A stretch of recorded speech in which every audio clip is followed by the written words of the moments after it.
హైదరాబాద్ అడవుల నుంచి వచ్చే వరదలని నగరం మీద పోటెత్తకుండా ఉండడానికి ఉస్మాన్ సాగర్, హిమాయత్ సాగర్ని నిర్మించి ఫిరంగి కాలువ ద్వారా మూసీ నదుల ద్వారా ఈసా నదుల ద్వారా వచ్చే నీటిని నియంత్రించి ఆ నీళ్లను నగరానికి తాగునీటిగా మార్చి ఈ ప్రాంతంలో గొలుసుకట్టు చెరువులను నిర్మించి హైదరాబాదు హెరిటేజ్ సిటీనే కాదు, Hyderabad is a lake city అని చెప్పి నిజాం సర్కార్ 100 సంవత్సరాల ముందే ఒక అద్భుతమైన కట్టడాలను నిర్మించి మనకు అందించాడు.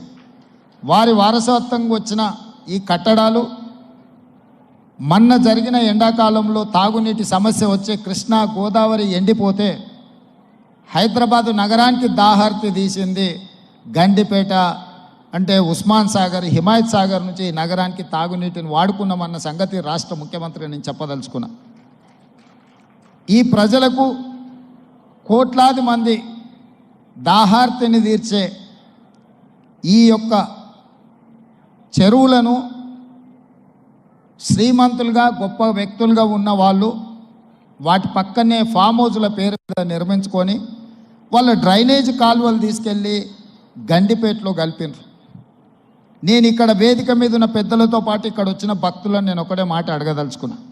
ఇవాళ వాళ్ళ విలాసవంతమైన జీవితం కోసం నిర్మించుకున్న ఫామ్ హౌజ్ల నుంచి వచ్చే డ్రైనేజ్ గండిపేటలో హిమాయత్ సాగర్ తాగునీటిలో కలిపితే ఆ నీళ్లు హైదరాబాదు నగరానికి తాగడానికి సరఫరా చేస్తుంటే వాళ్ళు నిర్మించిన అక్రమ నిర్మాణాలను వదిలేస్తే ఇక నేను ప్రజాప్రతినిధిగా విఫలమైనట్ట కాదా మీరు ఒక్కసారి ఆలోచన చేయండి. అందుకే ఒత్తిడి వచ్చినా మిత్రులకు ఫామ్ హౌజులు ఉన్నా ఏవీ వదలకుండా హైడ్రా అనే ఒక సంస్థను ఏర్పాటు చేసి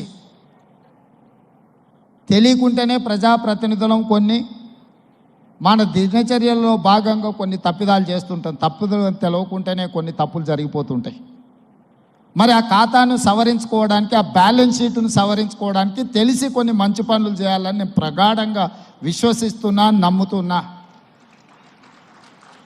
ఆ తెలిసి చెయ్యాలనుకుంటున్న మంచి పనులో భాగము ఈ చెరువులను చెరబట్టిన వాళ్ళ నుంచి విముక్తి కలిగించాలన్న ఏకైక లక్ష్యంతోనే ఈరోజు చెరువులను ఆక్రమించుకున్న వాళ్ళను ఎవరిని వదలకుండా ఉక్కు పాదంతో అణిచివేయాలన్న ఆలోచన, అందులో నిర్మాణాలను ఏ ఒత్తిడి వచ్చినా వెనక్కి తక్కకుండా తొలగించాలన్న ఆలోచనతోనే ఈరోజు ఈ చెరువులలో ఉన్న అక్రమ కట్టడాలను కూలగొడుతున్నాము. దీనికి స్ఫూర్తి భగవద్గీత అనే కురుక్షేత్ర యుద్ధ సందర్భంలో అర్జునుడు ఆయుధాలను కింద పడేసి రాజ్యం కోసం భీష్మ పితామహుడు, అదేవిధంగా కర్ణుడు, దుర్యోధనుడు, దుశ్శాసనుడు నా సహోదరులందరూ ఆ పక్కన నించుంటే ఈ రాజ్యం కోసం వాళ్ళందరినీ వాళ్ళని సంహరించి రాజ్యాన్ని సాధించుకోవడం ద్వారా ఏమి ఉంటుంది, ఏం మనశ్శాంతి వస్తుంది అని చెప్పి అర్జునుడు యుద్ధతంత్రం నుంచి తప్పుకుంటా అన్నప్పుడు శ్రీకృష్ణ భగవానుడు బోధించిందే భగవద్గీత. చంపేదెవరు, చంపించేదెవరు, లోక కళ్యాణం కోసం నీ బాధ్యతను నెరవేర్చాల్సిందే. ధర్మం బ్రతకాలి, అధర్మం ఓడాలి అంటే నువ్వు యుద్ధం చెయ్యాల్సిందే అనే యుద్ధ నీతిని ఆ రోజు అర్జునుడికి బోధించింది శ్రీకృష్ణ భగవానుడు. ఇవాళ ఆ శ్రీకృష్ణ భగవానుడి బోధనానుసారమే ఈరోజు ఈ చెరువులను కాపాడే కార్యక్రమాన్ని నేను తీసుకుంటున్నా. నాకు తెలుసు ఈ చెరువులలో నిర్మాణమైన విలాసవంతమైన ఫామ్ హౌజులు ప్రభుత్వాన్ని ప్రభావితం చేయగలిగిన స్థానాలలో ఉన్న చాలామంది వ్యక్తులు ఉన్నారు. ప్రత్యక్షంగా ప్రభుత్వంలో భాగస్వాములు అయి ఉండొచ్చు, లేకపోతే సమాజం మీద బాగా ప్రభావితం చేయగలిగిన వ్యక్తులు ఉండొచ్చు. కానీ వాటన్నిటినీ నేను పట్టించుకోదలుచుకోలే. ఇది భవిష్యత్ తరాలకు, ఇది రాజకీయాలకు సంబంధం లేదు. నేను స్పష్టంగా చెప్పదలుచుకున్నా. రాజకీయాల కోసమో లేకపోతే రాజకీయ నాయకులను కొంతమందిని దృష్టిలో పెట్టుకొని చేపడుతున్న కార్యక్రమం కాదు ఇది. భవిష్యత్ తరాలకు, మన పిల్లలకు, వాళ్ళ పిల్లలకు వారసత్వంగా మనం అందించే సంపద ఈ సరస్సులు, ఈ నదులు, లేకపోతే ఈ రోజున్న ఈ చెరువులు, ఈ ప్రకృతి సంపదను మనం విధ్వంసం చేస్తే ప్రకృతి మన మీద కక్ష కడుతుంది, ప్రకృతి మన మీద ప్రకోపిస్తే మనం చెన్నైలో చూసినాం, అదేవిధంగా ఉత్తరాఖండ్లో చూసినాం, నిన్నగాక మొన్న వాయనాడు మనం కేరళలో చూసినాం. ఈరోజు ఇలాంటివన్నిటిని దృష్టిలో పెట్టుకున్నప్పుడు ఈ హైదరాబాదు నగరాన్ని రక్షించుకోవాల్సిన బాధ్యత మన అందరి మీద ఉన్నది. ఇది ఒక సుందరమైన నగరం.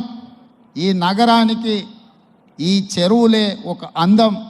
ఈ చెరువులను కాపాడే బాధ్యత ఈ ప్రభుత్వం తీసుకుంటుంది. ఎవరు ఏమనుకున్నా, ఎవరు ఏ ఒత్తిడి తెచ్చినా వాటన్నిటిని పక్కన పెట్టి చెరువులను ఆక్రమించుకున్న వాళ్ళ భరతం పడుతుంది ఈ ప్రభుత్వం అని చెప్పి నేను ఈ సందర్భంగా తెలియదలుచుకున్నాను.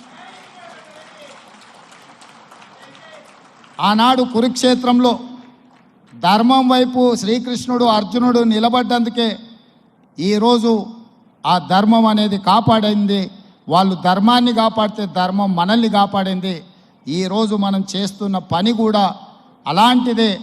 మీ అందరి సహకారం ఉండాలి.